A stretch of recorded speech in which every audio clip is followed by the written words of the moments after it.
Hi, Kevin Coop here, and this is FaceTime with the Content Guy.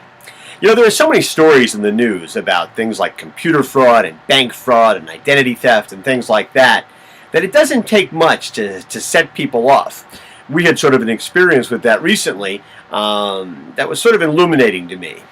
My wife got an email from a company, a jewelry company, saying that they appreciated her order. The amount was $149 and change, and the products were being shipped to an address in Pennsylvania. Small problem. My wife had never heard of the jewelry company. She had not bought anything from them for $149, and we live in Connecticut. And so we're saying, uh-oh, right? That's exactly what you did think.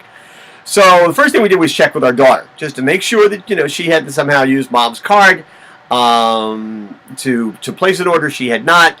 Call the company, and great. Company's customer service number is only open on weekdays during working hours, not on weekends. This was a weekend, so we got to wait till Monday. And we can't even check with the bank because we don't know what credit card might have been used, and we do it the best we can online. We don't see any charges for $149, but still we've got to wait until Monday morning. Now, my wife's a teacher, so she can't call on Monday because she's with a bunch of third graders. So gets dumped on my lap, which is fine. I, do this kind of stuff all the time. I call the company on Monday morning and say, hey, listen, I think we have a problem, and I explained the situation to them. The company's called Stella and Dot, and the customer service person we were dealing with was very, very nice, but she really just didn't. I can't imagine what might have happened. I said, well, can you tell me the credit card number, please, so I can find out, so I can cancel that credit card? So I can't tell you that. It's not here. I have to check with IT. I'll have to get back to you. Fine. So she goes on. A couple of hours later, she calls me back and says, I talked to the IT department. Here are the last four numbers of the credit card, but we can't, quite frankly, figure out what might have been gone wrong. It looks all right on our end. I'm saying, well, something's wrong. And then I compare the credit card numbers to all the credit cards we happen to have, and it doesn't really match. I can't figure out what's going on. That actually makes me more nervous, makes me concerned that maybe somebody has opened a credit card account in our name, and, what are we going to do? So, she called me back a couple hours later, as I say, and she just doesn't know what to do, and she says, well, our IT department is going to launch an investigation. Because then the one thing that doesn't make sense to any of us is that everything seems right except for the email address. That's the only thing that was wrong. And that just kind of concerned me, too. And I started thinking about it once the conversation was over. And the thing was, I had checked the address in Pennsylvania. And in fact, it was a real place. It was a real street, real nice looking little street. But I had never been able to figure out who lived there. But her saying that the email address was the only thing that seemed to be wrong made me think. So I went back onto Google. I typed in the address, the street address in Pennsylvania, and I added a word. Coop. And wouldn't you know it, go figure, it ends up that there's a family named Coop living at that address in Pennsylvania. And the guy's name is Jim Coop. He's a clinical psychologist. There's his address, his home address, his work address, his home phone number, his work phone number. It's all there. So I call him on the phone, and I leave a message on his voicemail and say, hi, Jim Coop. My name is Kevin Coop.